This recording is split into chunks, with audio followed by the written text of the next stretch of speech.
गीता में अर्जुन को स्वयं भगवान कह रहे हैं कि उस परमेश्वर की शरण में जा, उसके लिए उन संतों के पास जा जो तत्वदर्शी हो।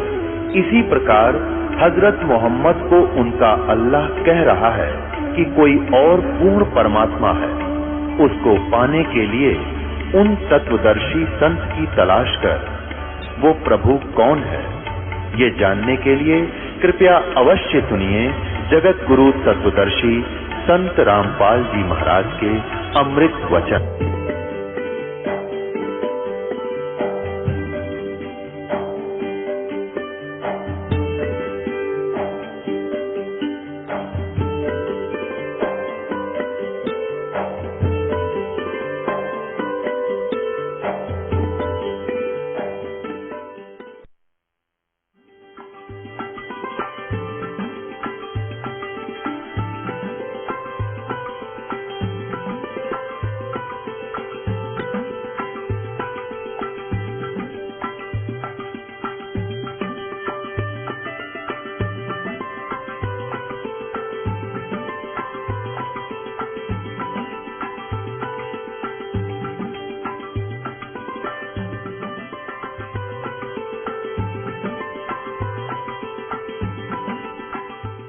कर जोरों विनती करूं, धरूं चरण पर शीश।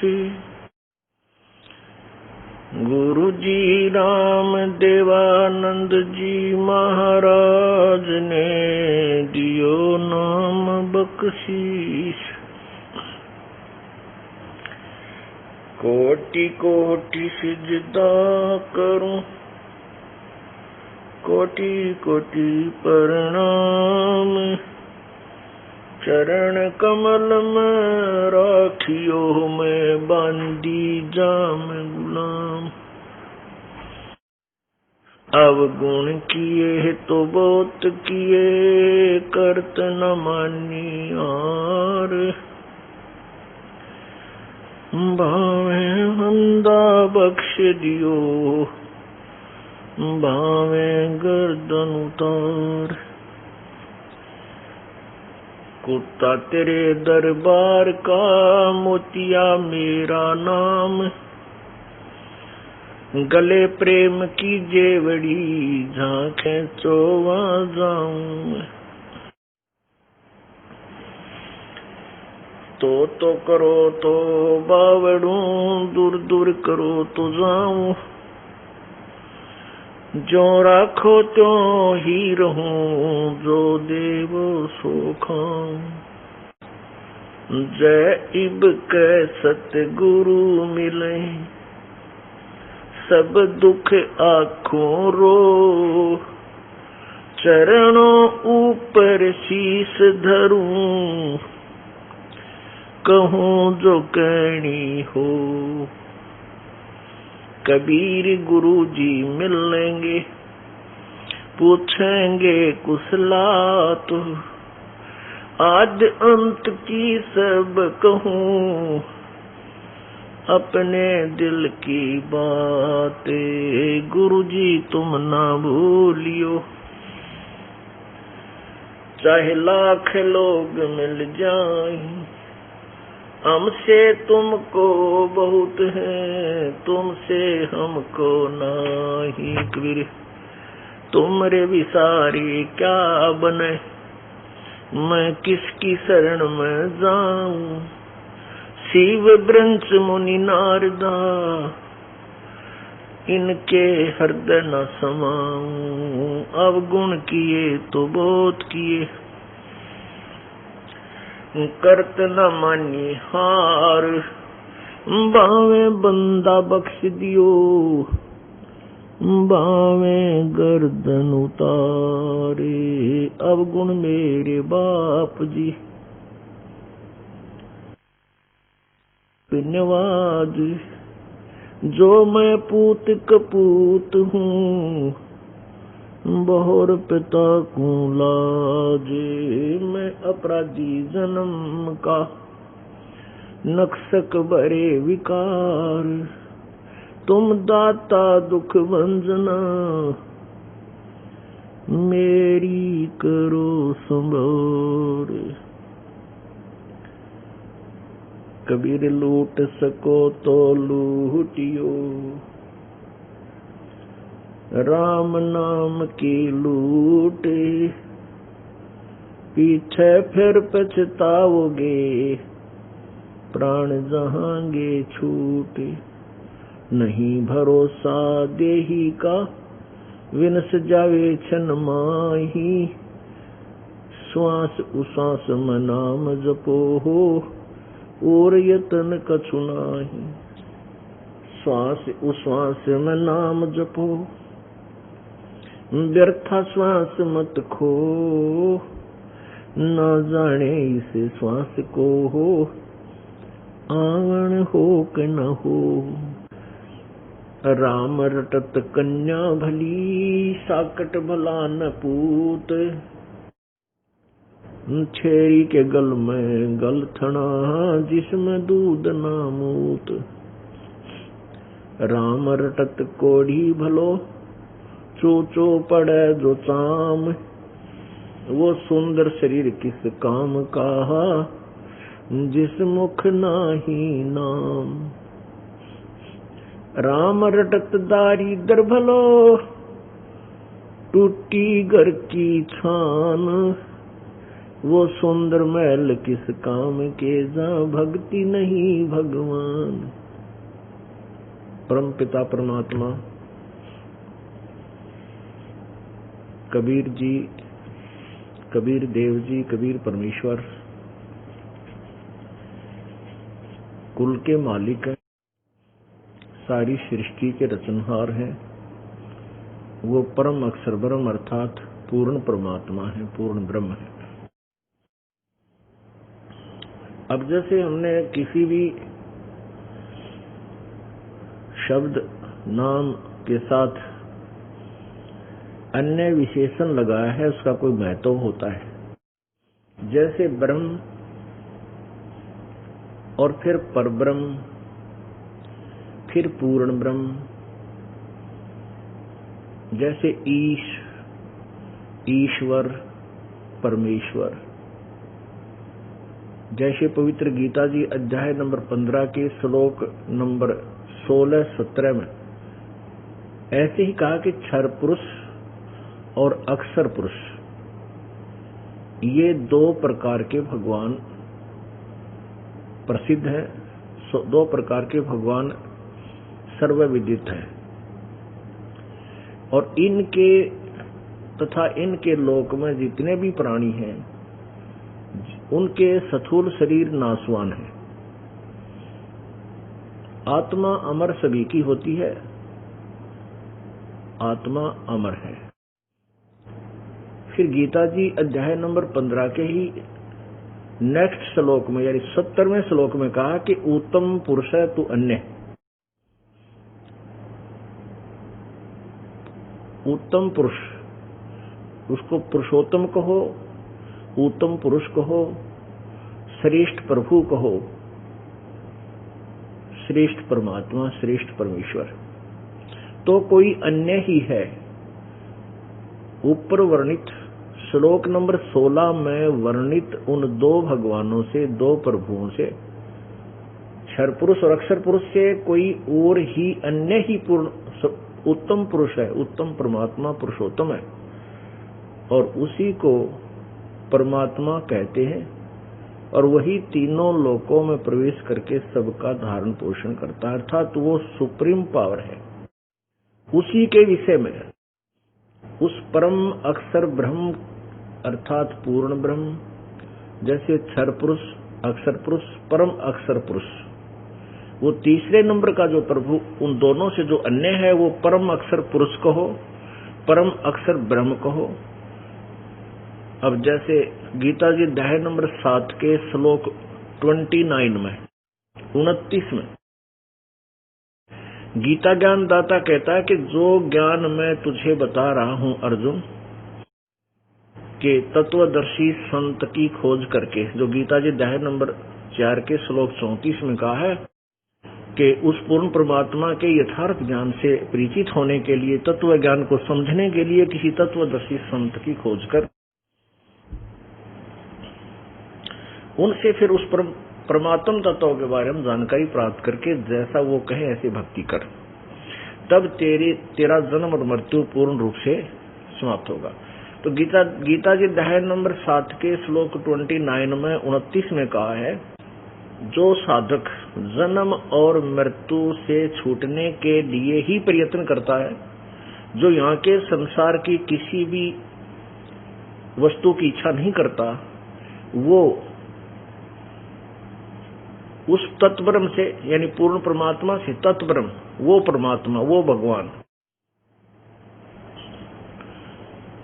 और पूरे आध्यात्मिक ज्ञान से और सभी कर्मों से वो परिचित है कि ऐसे कर्म करेंगे तो ये फल होगा, ऐसे करेंगे तो ऐसे फल होगा।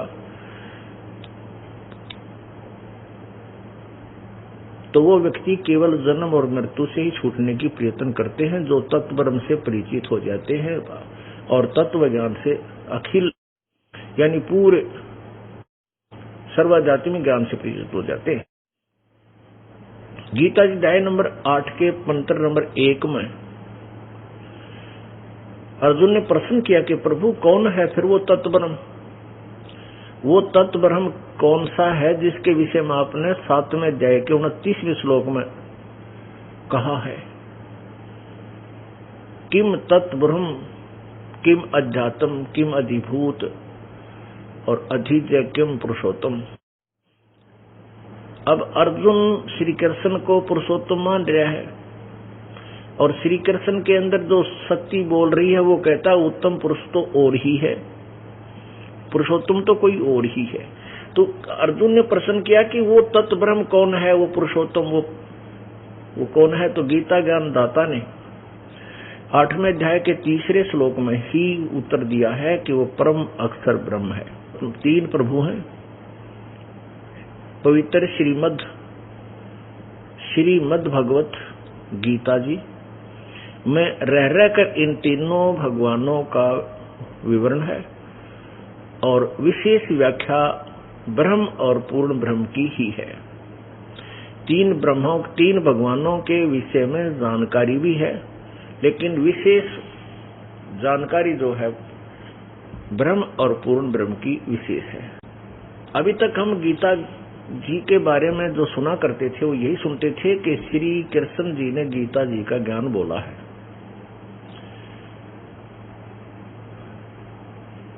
परंतु अब सदग्रंथों से पता चला कि श्री कृष्ण जी ने तो गीता जी के ज्ञान का कै भी ज्ञान नहीं था। क्या बोला? उसके अंदर वो ब्रह्म बोल रहा था, वो ज्योति निरंजन बोल रहा था, प्रेतवत प्रवेश करके, जिसे काल भगवान भी कहते हैं, जो स्वयं गीता जी के अध्याय नंबर 11 के श्लोक नंबर 32 में 32 में स्वीकार करता है कि मैं काल हूं अर्जुन और इन सब को खाने के लिए अब प्रवृत्त हुआ हूं, अब मैं प्रकट हुआ हूं, आया हूं। पुण्यात्माओं, श्री कृष्ण काल नहीं थे। श्री कृष्ण जी ने पहले कभी अपने विषय में नहीं कहा मैं काल हूं और भविष्य में कभी भी नहीं कहा मैं काल हूं, क्योंकि श्री कृष्ण एक सतोगुण भगवान है, जिनके पास पशु पक्षी भी प्यार पाया करते थे, उनके पास आकर बैठ जाते थे। गौवें भी उनके चेहरे की तरफ देखती रहती थी। वो इतने अच्छे भगवान थे, सतोगुण युक्त थे वो, लेकिन वो काल नहीं थे। उनके अंदर वो काल बोल रहा था प्रेतवत प्रवेश करके, फिर उससे अलग निकल के अर्जुन को दिखाया कि देख मेरा ये रूप है, मैं हूं, ये हूं। वो काल जो 1000 भुजाओं युक्त था, सहस्रा बाहु। गीता जी अध्याय नंबर 11 के श्लोक 46 में अर्जुन आंखों देखा कह रहा कि हे सहस्रा बाहु, हे 1000 भुजा वाले भगवान, तू अपने उसी चतुर्भुज रूप में मुझे दर्शन दे। आप उसी अपने रूप में आइए। पुण्यात्माओं,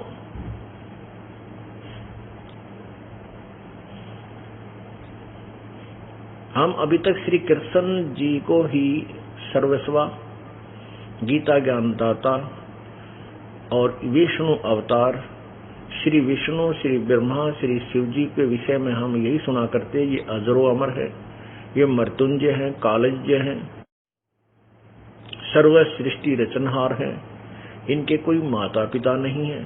जबकि इन्हीं की जीवनी में, इन्हीं की पवित्र जीवनी में लिखा है कि ये नासवान है, इनकी जन्म मृत्यु होती है, ये सर्वेश्वर नहीं है, इनके माता पिता का नाम तक लिखा है।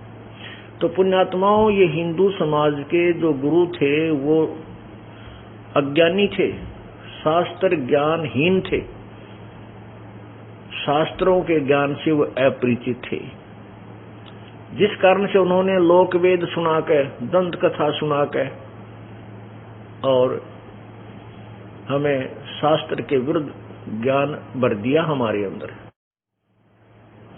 और वो इतना रंग दिए कि अब उस ज्ञान को उतारना बहुत ही डिफिकल्ट हो रहा है, बड़ा मुश्किल हो चुका है। लेकिन अब उतरेगा।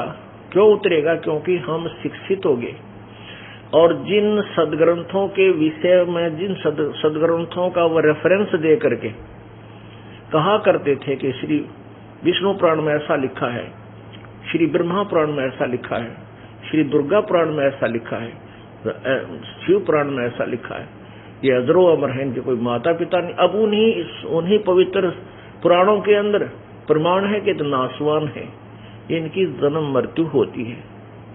थोड़ा सा प्रमाण दिखाएंगे, क्योंकि ये एक ऐसा सत्य है जो कुनीन जैसा कड़वा है,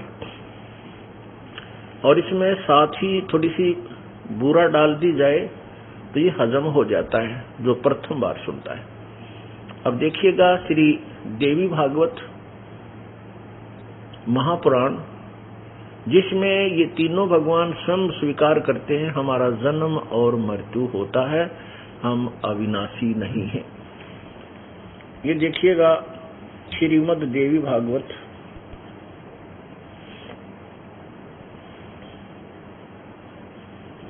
देखिएगा ये श्रीमद् देवी भागवत,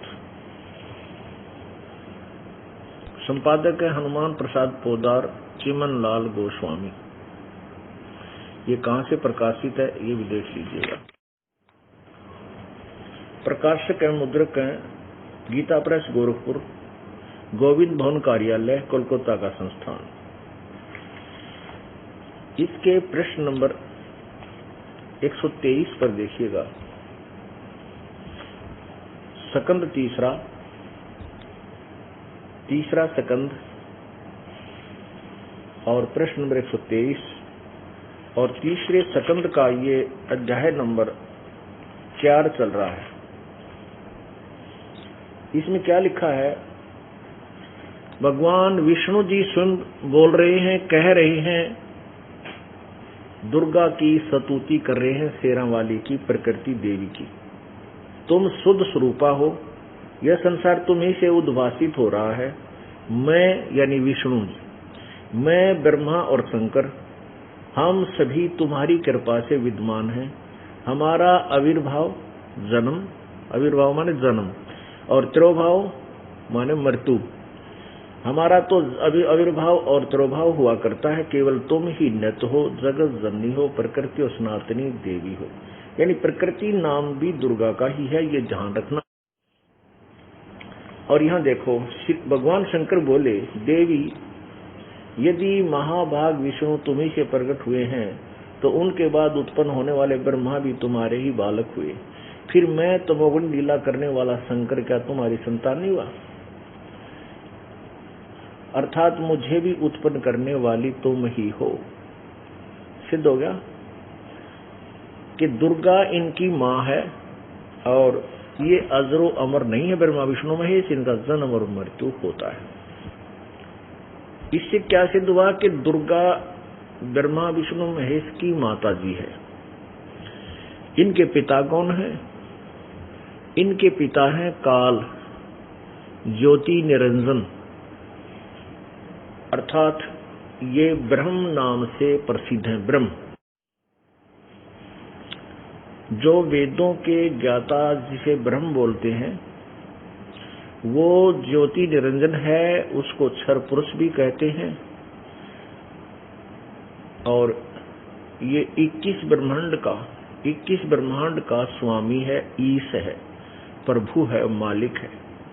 केवल ओनली 21 ब्रह्मांड, 21 ब्रह्मांड का ये ब्रह्म है और ये दुर्गा का पति है, ब्रह्मा विष्णु महेश का पिता है। अब आपको सदग्रंथ ही बताएंगे सारी सच्चाई जो अभी तक हमसे दूर थी। अब आपको दिखाते हैं कि दुर्गा का पति अर्थात ब्रह्मा विष्णु महेश का पिता कौन है। अब ये वही श्रीमद् देवी भागवत पुराण और इसका तीसरा स्कंद ही आपको क्लियर करेगा। तीसरा स्कंद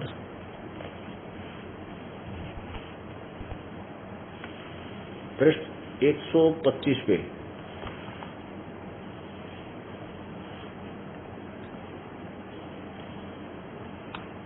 अब ब्रह्मा जी बोल रहे हैं, इस मूर्त और अमूर्त जगत को का आधार तुमसे पूर्व कोई भी दूसरा पुरुष नहीं था। दुर्गा के बारे में बोल रहे हैं, ब्रह्मा जी सा इसमें ज्ञान है, कोई तीसरा भी नहीं था। एकम एवं द्वितीयम अद्वितीयम ब्रह्म। इस वेद के वचन को व्यर्थ कहना तो बनता नहीं और इधर अनुभव दूसरी बात कहता है। इस प्रकार वेद वाक्यों और अनुभव में अत्यंत विरोध उत्पन्न हो रहा है। वेद कहते हैं एकम एवं अद्वितीयम ब्रह्म, यह तो क्या वह आत्म स्वरूपा तुम ही हो, दुर्गा से कह रहे हैं, अथवा वह कोई और ही पुरुष यानी परमात्मा है, प्रभु है। मेरे इस संदेह को दूर करने की कृपा करो।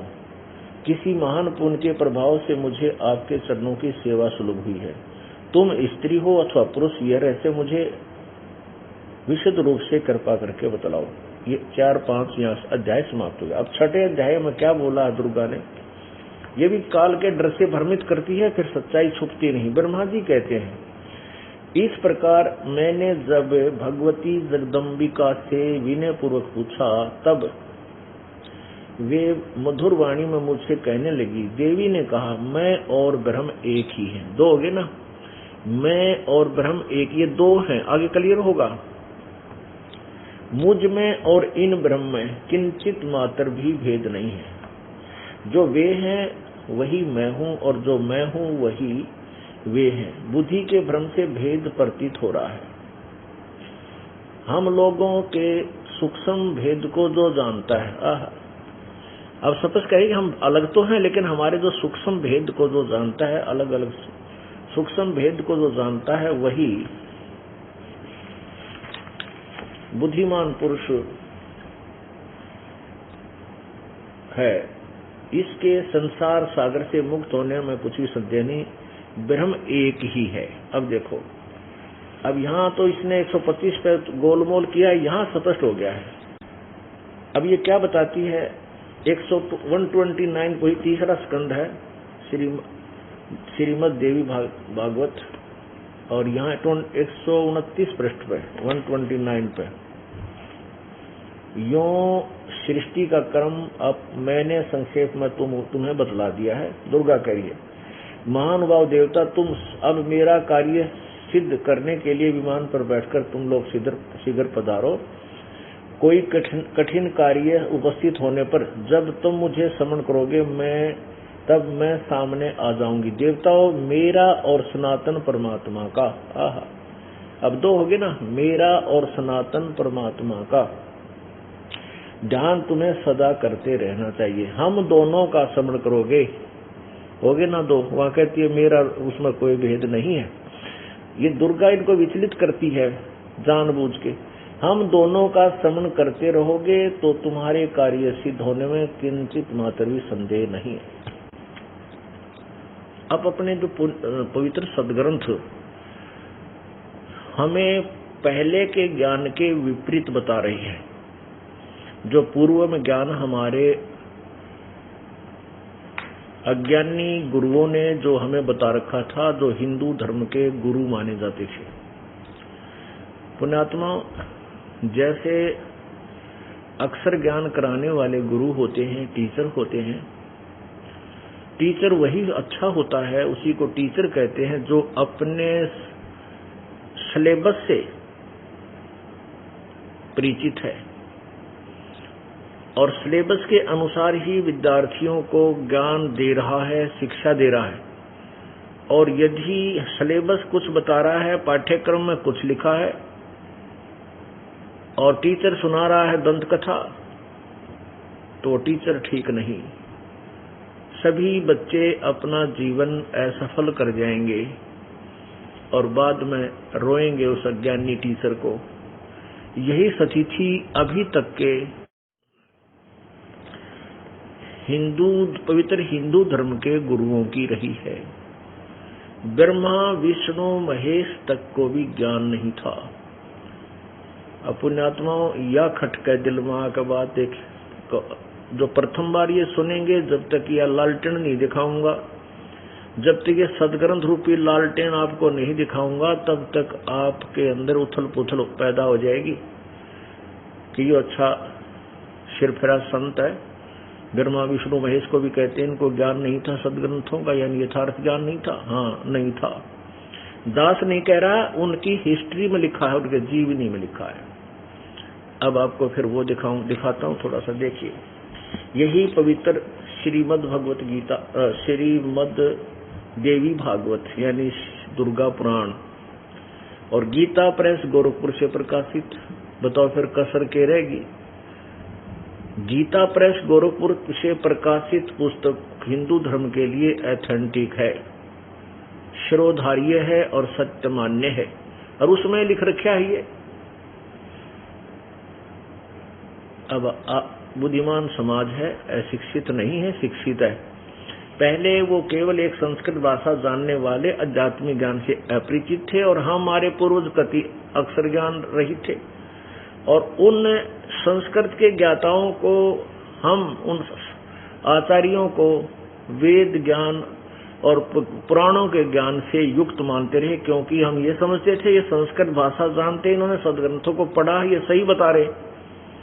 वो बिल्कुल 100% वेदों और गीता जी के विरुद्ध हमें ज्ञान सुना कर चले गए। उनका क्या दोष था? जिनको वो भगवान मानते थे उनको ज्ञान नहीं, ब्रह्मा विष्णु महेश को पता नहीं। अब देखना श्री विष्णु जी के विषय में वो कितना ज्ञान रखते थे, देखिएगा। अब ये देखो श्रीमद् देवी भागवत, वही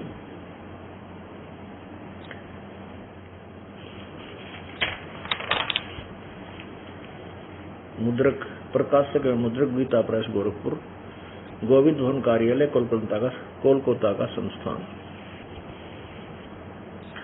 यहां देखिएगा प्रश्न नंबर 28 पे प्रथम सकंद, पहला सकंद और इसका अध्याय नंबर 4, ये 3 यहाँ समाप्त होता है।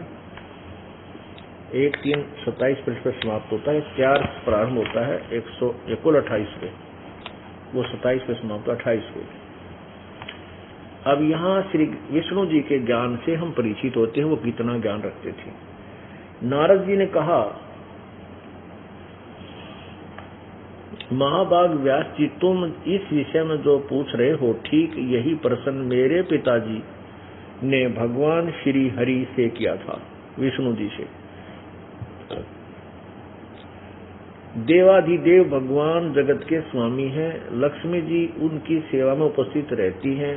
दिव्य कौस्तभ मणि उनकी शोभा बढ़ाती है। वे शंख चक्र और गदा लिए रहते हैं, पीतांबर धारण करते हैं, 4 भुजाएं हैं।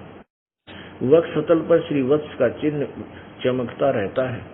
वे चराचर जगत के आश्रयदाता हैं, जगत गुरु एवं देवताओं के भी देवता हैं। अब देखो, जगत गुरु एवं देवताओं के भी देवता हैं। ऐसे जगत प्रभु भगवान श्री हरि महान तप कर रहे थे, उनकी समाधि लगी थी। यह देखकर मेरे पिता ब्रह्मा जी को बड़ा आश्चर्य हुआ।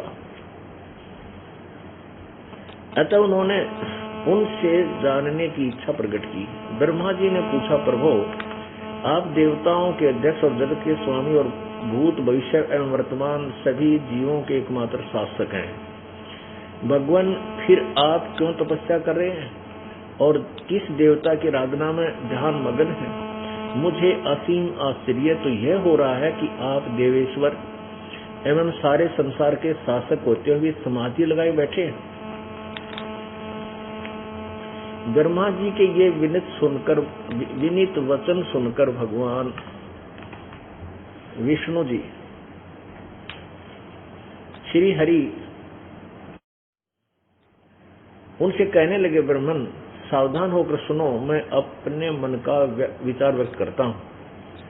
देवता और दानो मानो यह सभी जानते हैं कि तुम सृष्टि करते हो, मैं पालन करता हूँ, शंकर संहार किया करते हैं, किंतु फिर भी वेद के पारगामी पुरुष अपनी युक्ति से यह सिद्ध करते हैं कि रचने, पालने और संसार करने की यह योग्यता जो हमें मिली है, इसकी अधिष्ठात्री शक्ति देवी है।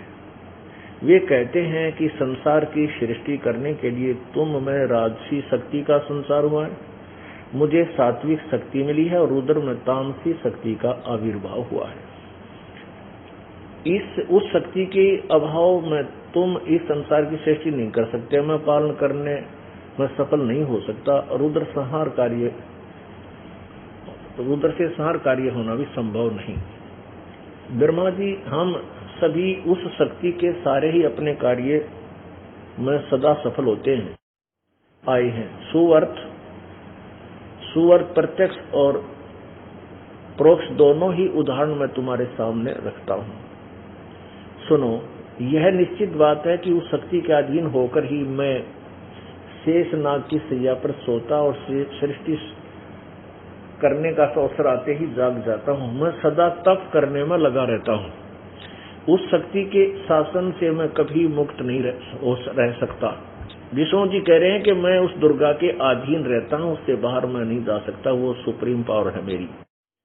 शक्ति के शासन से सदा कभी मुक्त नहीं रह सकता। कभी अवसर मिला तो लक्ष्मी के साथ सुखपूर्वक समय बिताने का सौभाग्य प्राप्त होता है। मैं कभी तो दानों के साथ युद्ध करता रहता हूँ, राक्षसों के साथ। अखिल जगत को भय पहुंचाने वाले दैत्यों के विकराल शरीरों को शांत करना मेरा परम कर्तव्य हो जाता है। ये 29 पृष्ठ पर हम पढ़ रहे हैं। मुझे सब प्रकार से शक्ति के अधीन होकर रहना पड़ता है, दुर्गा के। उन्हीं भगवती शक्ति का मैं निरंतर ध्यान किया करता हूँ, मैं तो उसकी पूजा करता हूँ।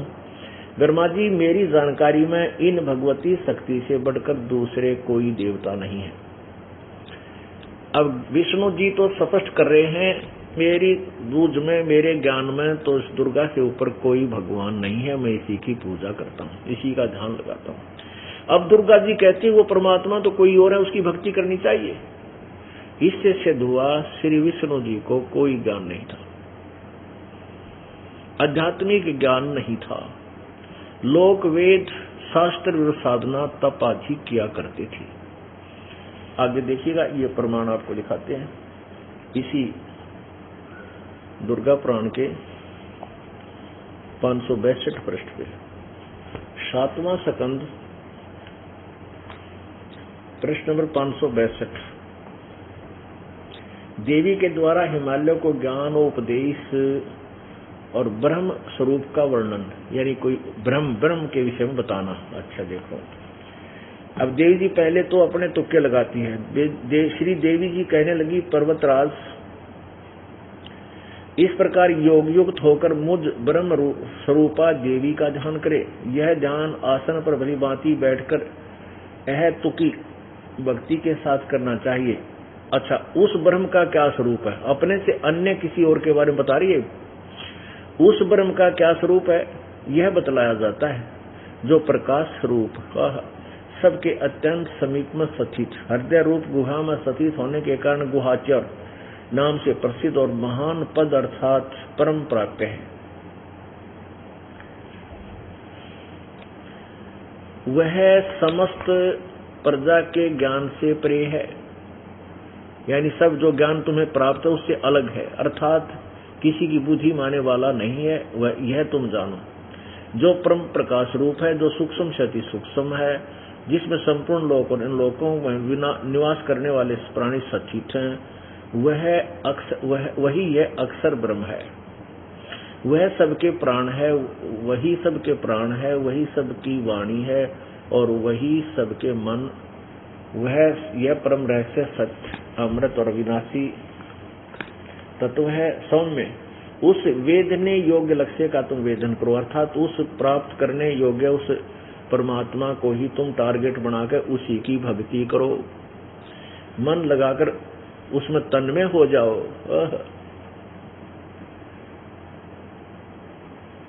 अब देखो, सौम्य उपनिषद में कथित महान अस्त्र रूप धनुष लेकर उस पर उपासना द्वारा तीक्ष्ण किया हुआ बाण संधान करो और फिर भावनागुप्त चित्त के द्वारा उस बाण को खींचकर उस अक्षर रूप ब्रह्म को ही लक्ष्य बनाकर वेदन करो। परवन ओम मंत्र तो उसका, ओम नाम तो उसका धनुष है, उसको वेदने का यानी ब्रह्म को पाने का ओम मंत्र है।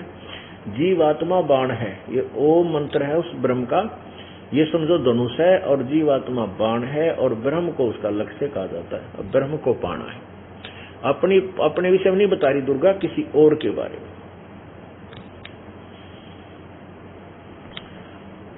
उस एकमात्र परमात्मा को ही जाने, दूसरी सब बातें छोड़ दो।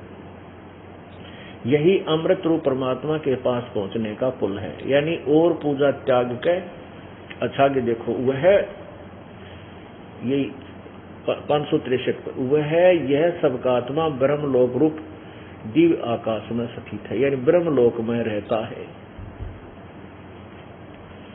अब क्या सिद्ध हो गया कि श्री विष्णु जी कह रहे हैं कि मैं दुर्गा से ऊपर किसी को भगवान मानता ही नहीं, इसके ऊपर कोई देवता यानी प्रभु नहीं है।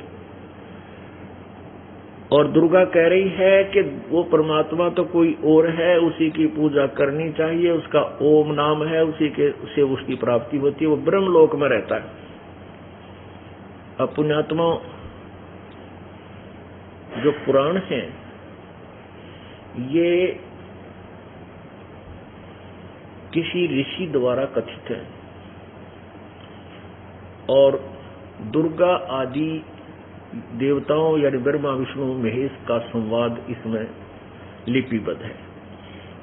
अब ये और जो वेद और गीता जो है ये ब्रह्म ज्योति निरंजन अर्थात काल के द्वारा दिया गया ज्ञान है। तो जो वेद और गीता में लिखा है वो ज्ञान यथार्थ है। उस ज्ञान में क्या कहा है कि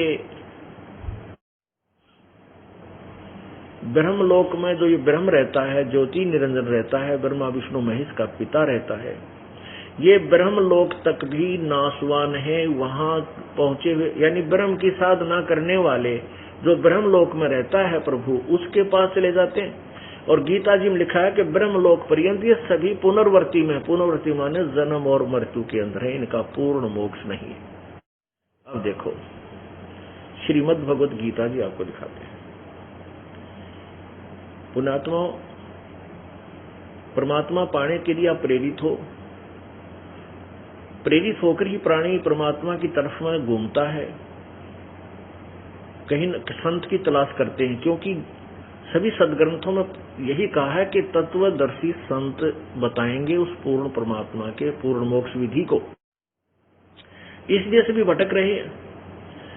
अब प्रेरणा परमात्मा के लिए प्रेरित आपको करने की विशेष आवश्यकता नहीं, क्योंकि आप प्रेरित हैं, आपको तड़प है, आपको चाह परमात्मा की। अब सबसे पहले आपको योगी बनाना है।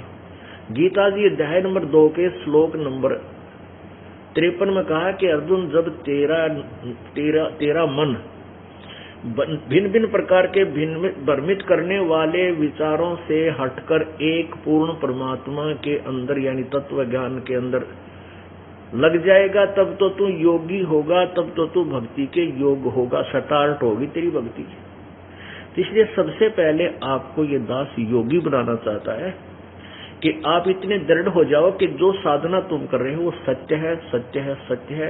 आप किसी के द्वारा डगमग नहीं हो सकते, क्योंकि काल के दूत उन्होंने तो ठेका ले रखा काल भगवान से कि हम सबको तेरे ही जाल में फंसा कर रखेंगे।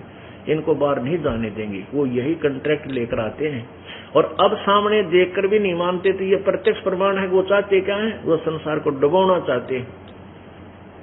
वो शत्रु है प्राणियों के, जो काल के जाल में फंसाना चाहते हैं और प्रत्यक्ष देखकर भी नहीं मानते, भ्रमित करते हैं। और मुझदास के बारे में ना जाने के बकवाद खड़के समाज को दूर करना चाहते हैं, कहीं उनको सच्चाई का पता ना लग जाए और तुम्हारे अनुयायी तुमसे भाग जाएं और संत रामपाल के पास जाकर उनका कल्याण ना हो जाए। ये भय उनको सताता रहता है। लेकिन अब ज्यादा दिन की इनकी दाल नहीं गलेगी। अब समाज शिक्षित है, सभी को परमात्मा की चाह है और परमात्मा सामने मिल रहा है, फिर कौन पीछे रहेगा? मंद बुद्धि, बुद्धिमान नहीं रहेगा। परमात्मा कहते हैं चातुर प्राणी चोर हैं और मूढ़ मुग्ध है ठोठ, और संतों के निकाम के उनको डोगल जोट। अब ये संत तो चतुर प्राणी है, इन्होंने उल्टा सुल्टा ज्ञान घुमा फिरा के कह के बोली आत्माओं को अपने पीछे लगा लिया। और अब जो प्रमाण आपके सामने दिखाए जा रहे हैं, सदग्रंथों में दिखाए जा, इनको देखकर भी जो प्राणी, जो अनुयायी वहां से नहीं खिसकेगा। तो वो बताते हैं वो मूढ़ मुग्ध है ठोठ, वो तो ठोठ है, कति मूर्ख है, तो वो हमारे काम के नहीं। उनको तो वहीं पड़ा रहने दे, उन संतों द्वारा जिसे वह वहीं मरो जाओ काल के जाल में। बुद्धिमान नहीं रुकेंगे। ये ऐसा निर्मल ज्ञान है। तो आज आपको पहले दिखाते हैं गीत श्री मद् भगवत गीता जी। देखिएगा, ये अद्वितीय, ये बहुत ही अनमोल शास्त्र है। लेकिन ये क्या हमें संदेश दे रहा है, इससे अभी तक हमारे पवित्र हिंदू धर्म के गुरुदेव परिचित नहीं थे। अनुवाद का भी अड़ंगा करने की चेष्टा की इन्होंने, जहां इनको कुछ भी नहीं सूझा। अब देखिएगा, प्रकाशक में मुद्रक गीता प्रेस गोरखपुर, गोविंद भवन कार्यालय कोलकाता का संस्थान। अनुवादक है श्री जय दयाल गोविंद का। अब देखना, अब दूसरे अध्याय का 53, ये देखिएगा, अध्याय नंबर 2 और ये 53 श्लोक। भांति भांति के वचनों को सुनने से विचलित हुई तेरी बुद्धि जब परमात्मा में अचल सचिर ठहरेगी, तब तू योग को प्राप्त होगा, अर्थात तेरा परमात्मा से नित्य संयोग हो जाएगा। अब क्या बताया है कि जब तेरी भिन्न भिन्न प्रकार के जो ज्ञान तू सुना है, जहां गया उसे वैसा ही सुन लिया, जिससे और उनसे तू विचलित रहता है। जब तू परमात्मा के अंदर स्थित हो जाएगा, कौन परमात्मा? गीता जी अध्याय नंबर 15 के श्लोक नंबर 17 में कहा कि उत्तम पुरुष तु अन्य परमात्मा इति उदाहरते, यह लोक तरम अविश्य विभर्ति अवैश्वर है। जो पूर्ण परमात्मा, जो परम अक्षर ब्रह्म है, जो उत्तम पुरुष तो कोई पुरुषोत्तम कोई और ही है, उसे परमात्मा कहते हैं। जब वो तत्वदर्शी संत के ज्ञान सुनकर के तू भिन्न भिन्न प्रकार के वचनों से विचलित जो तेरी बुद्धि एक जगह टिक जाएगी, तब तू योग यानी भक्ति को प्राप्त होगा। जब तुझे भक्ति मिलेगी, तू भक्त होगा, तू योगी होगा। अब गीता जी अध्याय नंबर 8 के श्लोक नंबर 16 को समझने के लिए थोड़ी सी भूमिका बनानी है, जिसमें लिखा है कि ब्रह्मलोक पर्यंत सभी नासवान है। गीता ज्ञान दाता ब्रह्म है। जैसे कि श्री देवी पुराण में 7वें स्कंध में आपने पढ़ा सुना कि दुर्गा कहती है कि उस परमात्मा की भक्ति करो, उसका ओम नाम है, ओम ही उसका शस्त्र है। उस ब्रह्म को प्राप्त करो, वही पूजा के योग है और वो ब्रह्मलोक में दिव्य आकाश में रहता है, ब्रह्मलोक में। अब गीता जी उस ब्रह्मलोक में रहने वाले प्रभु की सचिठी बताती है। वो स्वयं गीता ज्ञान दे रहा है, वो ब्रह्म वो अपने विषय में बता रहा है कि अर्जुन तेरे और मेरे बहुत जन्म हो चुके हैं, तू नहीं जानता मैं जानता हूं। मेरे जन्म और कर्म अलौकिक है। गीता जी अध्याय नंबर 4 के श्लोक नंबर 5 और 9 में स्पष्ट है। गीता जी अध्याय नंबर 2 के श्लोक नंबर 12 में कहा कि अर्जुन ये मत जान कि ये योद्धाजन, ये सैनिक पहले नहीं थे, या तू और मैं नहीं थे, या हम आगे ना होंगे। ये मत सोच के हम अभी वर्तमान में ही हैं। इसे सिद्ध है कि जो गीता ज्ञान दे रहा है श्री कृष्ण जी में प्रवेश करके, वो कह रहा है कि तू तेरा और मेरा आगे भी जन्म होगा, पहले भी था और अब वर्तमान में भी है। लेकिन ये कह रहा है कि मेरे जन्म और कर्म अलौकिक हैं, अविनाशी कोई और है। गीता जी अध्याय नंबर 2 के श्लोक 17 में स्पष्ट किया है कि नाश रहित तो उसको जान जिससे सारी सृष्टि की रचना हुई है। और गीता जी अध्याय नंबर 15 के श्लोक 17 में कहा है कि वो परमात्मा ही वास्तव में अविनाशी है, जो उन अन्य से, उन सरपुरुष और अक्षर पुरुष से जो अलग है, अन्य है। अब देखना थोड़ा सा गीता जी अध्याय नंबर 2 का पहले 12 देखेंगे। अध्याय नंबर 2 और श्लोक नंबर 12। न तो ऐसा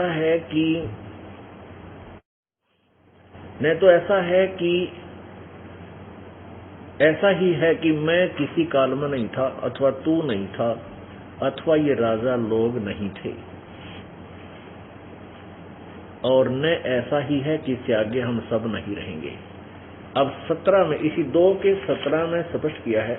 ये फिर बाद में बताएंगे, पहले चौथे अध्याय का 4था श्लोक 5वां देखिए। अध्याय नंबर 4 का श्लोक नंबर ये 5 है। इसका अनुवाद यहां किया है। हे परंतम अर्जुन, मेरे और तेरे बहुत से जन्म हो चुके हैं, उन सबको तू नहीं जानता, किंतु मैं जानता हूं। अब इस 9 में देखना, अध्याय नंबर 4 का श्लोक नंबर 9। हे अर्जुन, मेरे जन्म और कर्म दिव्य अर्थात निर्मल और अलौकिक है। इस प्रकार जो मनुष्य तत्व से जानता है, जान लेता, वह शरीर को त्याग कर फिर जन्म को प्राप्त नहीं होता, मुझे ही प्राप्त होता है। जो भी अब ये सिद्ध हो गया कि मेरे इसका जन्म तो है, लेकिन वो अलौकिक है, अलौकिक है। अब गीता जी अध्याय नंबर 2 के श्लोक नंबर 17 में देखें। अध्याय नंबर 2 श्लोक 17। नाश रहित तो उसको जान जिससे संपूर्ण जगत दर्श वर्ग व्याप्त है, इस अविनाशी का विनाश करने में कोई भी समर्थ नहीं है। गीता जी अध्याय नंबर 15 की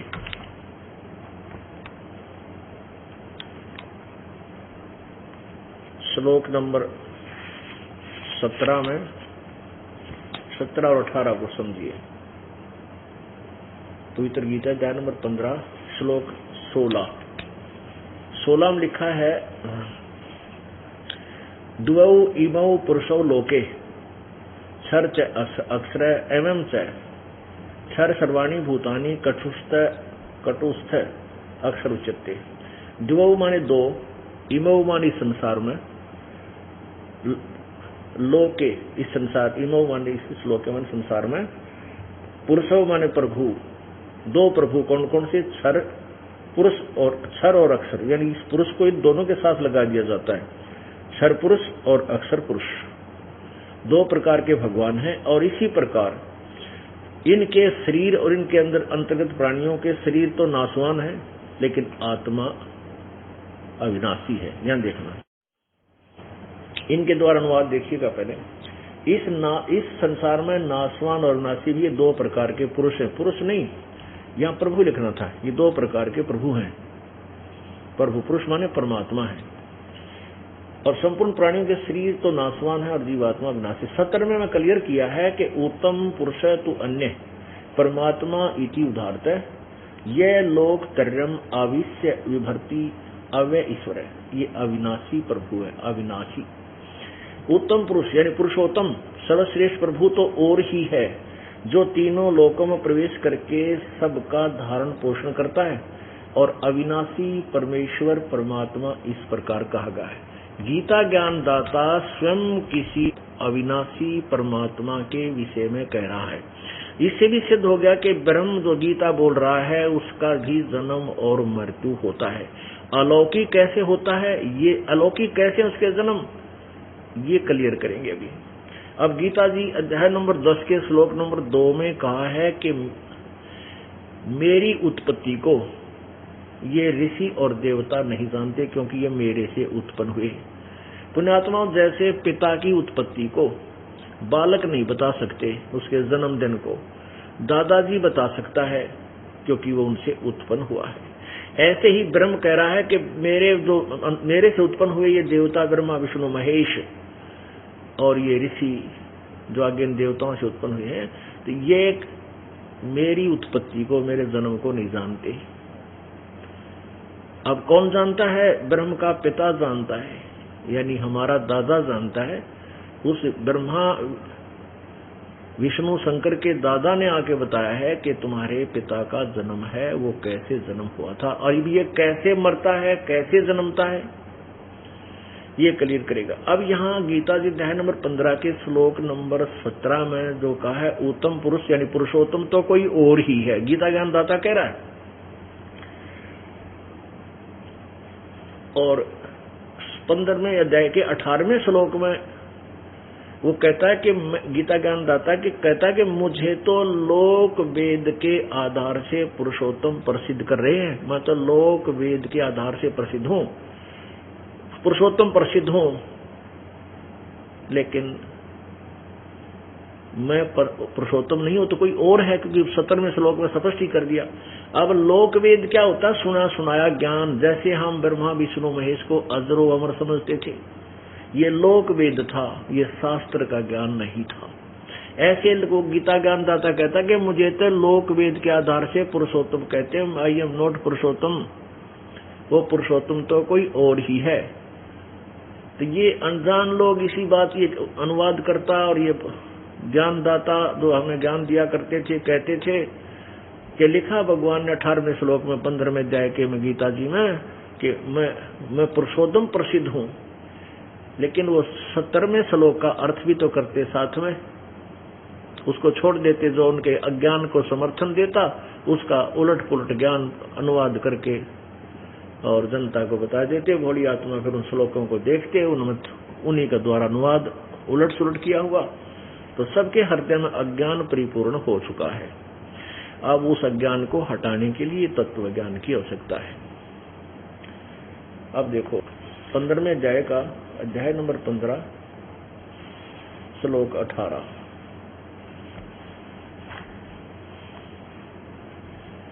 क्योंकि मैं नाशवान जड़ वृक्ष अक्षेत्र से अतीत हूं और अविनाशी जीवात्मा से भी उत्तम, इसलिए लोके वेदे, लोक वेद में, इसी ने लिखा लोक और वेद में भी पुरुषोत्तम नाम से प्रसिद्ध हूं। अब यहां देखो, अतः अस्मि लोके वेदे, लोके वेदे माने लोक वेद के आधार से मैं पुरुषोत्तम प्रथित हूं यानी प्रसिद्ध हूं, कहा जाता हूं, लेकिन मैं पुरुषोत्तम नहीं हूं। क्यों? मुझे पुरुषोत्तम लोक वेद के आधार से क्यों प्रसिद्ध हूं? क्योंकि मेरे अंतर्गत जितने भी 21 ब्रह्मांड में जितने भी जड़ वर्ग यानी शरीरधारी प्राणी हैं या जितनी आत्मा मेरे अंतर्गत हैं, उनसे मैं तगड़ा हूं, इसलिए मुझे लोक वेद के आधार से पुरुषोत्तम मानते हैं। मैं पुरुषोत्तम नहीं हूं, वो तो कोई और है। पुण्यात्मा, जब तक हमारे हृदय में ये नहीं जचेगा कि जो ज्ञान हमें ग्रहण है वो गलत है, कति अनुचित है और शास्त्र विरुद्ध, तब तक हम इस सच्चाई को ग्रहण नहीं कर सकते। इसलिए इस दास ने रह कर ये सदग्रंथ आपके समक्ष पेश करने पड़ते। और यदि मैं यही शब्द कह के छोड़ दूं कि ब्रह्मा विष्णु महेश का जन्म होता है, इनके माता पिता हैं, ये नाशवान है, तो भोली आत्मा मेरे सिर हो जाए और झगड़ा भी करने को तैयार हो जाए। जैसे सच्चाई को देखकर भी लोग नहीं माने, जो अनाड़ी लोग हैं, जो जिनकी दुकानें बंद हो रही हैं, वो फिर भी जनता को भ्रमित करने में लगे रहे, जिस कारण से क्रोथा कांड उन्होंने कराया, झूठ बोलकर जनता को भ्रमित कर दिया। अब हम सच्चाई से जनता को जो है ना परिचित कराएंगे, उनको धिक्कारेंगे बाद में, कैसे निर्मल ज्ञान को, अरे ऐसे संत को तुमने कैसे झुठला दिया। तब ये नकली संत और ये महंत आचार्य ये छुपते फिरेंगे, कितने ढूंढे नहीं पाओगे, और फिर ये पूरे विश्व में परमात्मा का यथार्थ ज्ञान फैल जाएगा। तो पूरे विश्व में शांति होगी, परमात्मा पर आधारित हो जाएंगे, हमारे रोग कष्ट, ये छल कपट, ये सब नष्ट हो जाएंगे, परमात्मा हमारे साथ होगा। क्योंकि कितना भी दुखी प्राणी है, कितना ही कोई पैसे वाला है, चाहे राजा है, जब उसके ऊपर कर्म की आपत्तियां आती हैं, वो प्रभु की तलाश करता है। क्यों ना हम पहले ही उस परमेश्वर के चरणों में लगे रहें, जिससे हमारी आने वाली प्रारब्ध की आपत्तियां कम हो जाएं। इसलिए हम परमात्मा की तलाश करते हैं कि हम सुखी हों, कोई कष्ट आना हो वो ना आवे,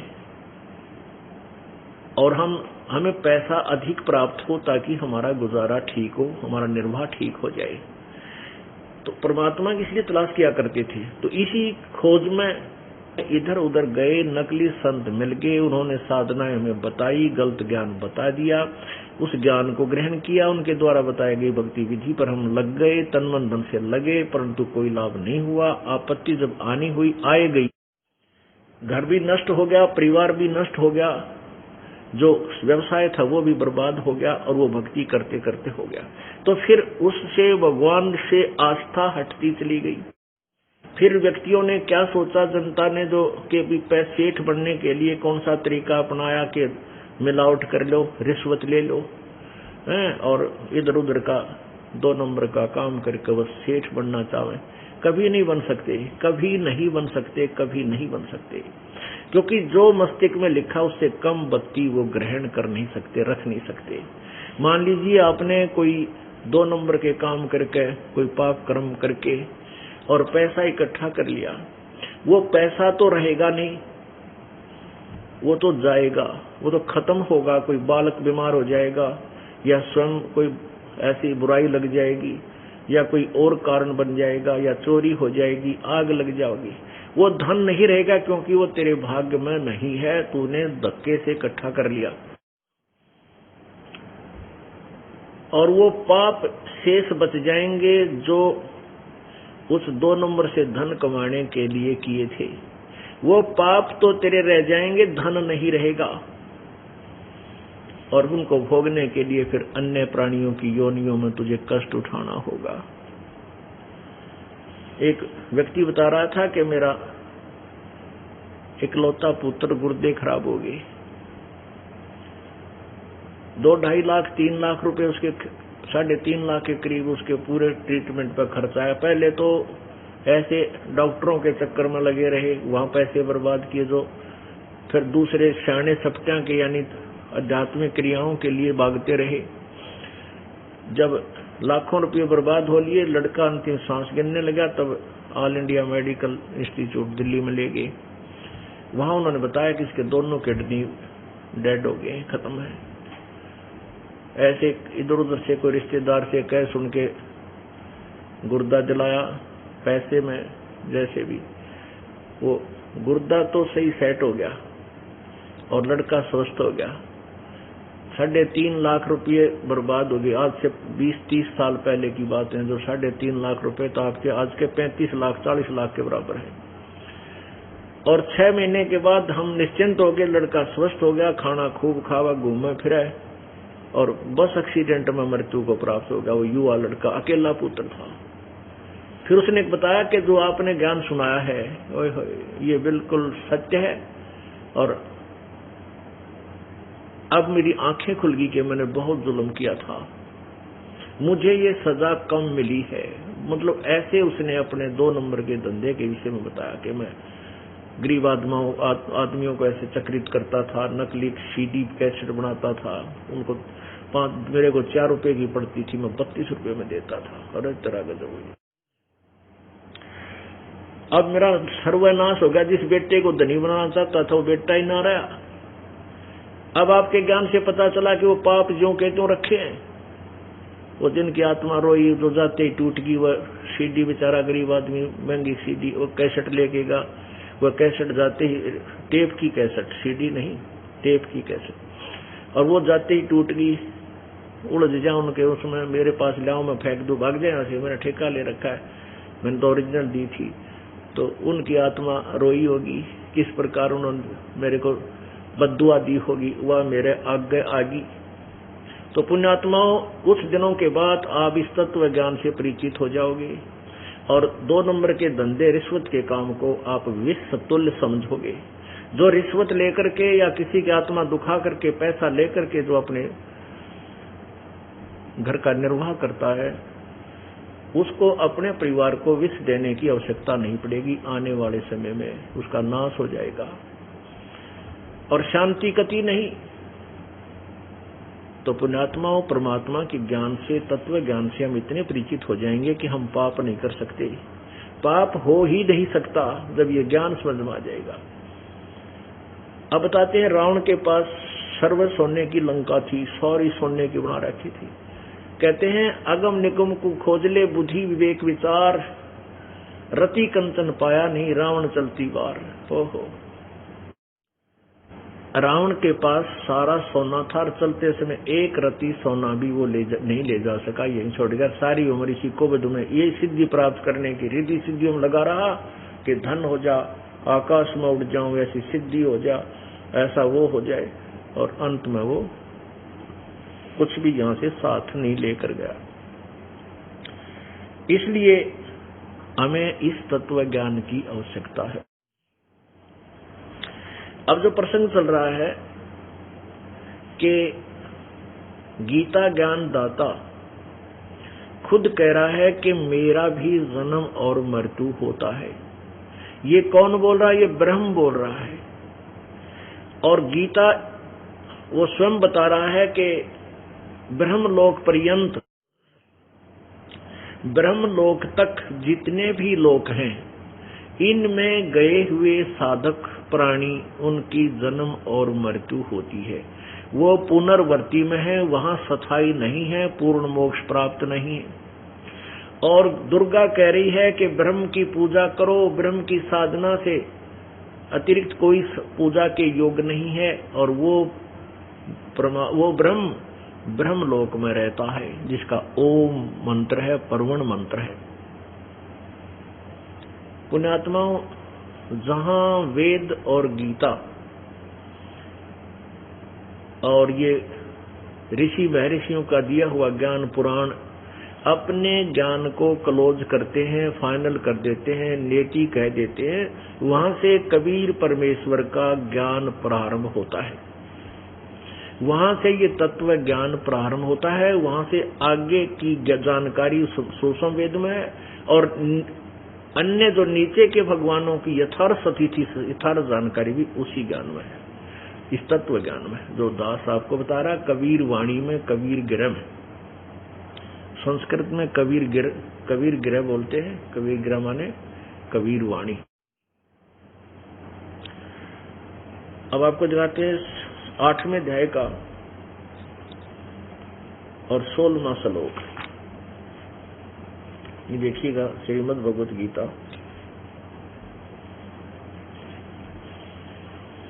अध्याय नंबर 8 श्लोक नंबर 16। हे अर्जुन, ब्रह्मलोक पर्यंत सब लोग पुनरावर्ती में है। अब ये गीत दुर्गा कह रही है कि वो ब्रह्मलोक में रहता है, जिसकी पूजा तुम करो। श्री विष्णु जी कह रहे हैं कि मैं तो दुर्गा से ऊपर कोई भगवान जानता ही नहीं, ना मानता हूं, मेरी जानकारी में यही फाइनल प्रभु है।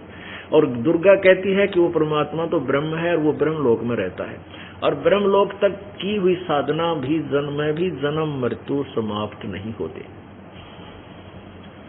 जबकि गीता जी अध्याय नंबर 18 के गीता जी अध्याय नंबर 15 के श्लोक 1 से लेकर 4 में स्पष्ट किया है कि ऊपर को जड़ वाला, मूल वाला, और नीचे को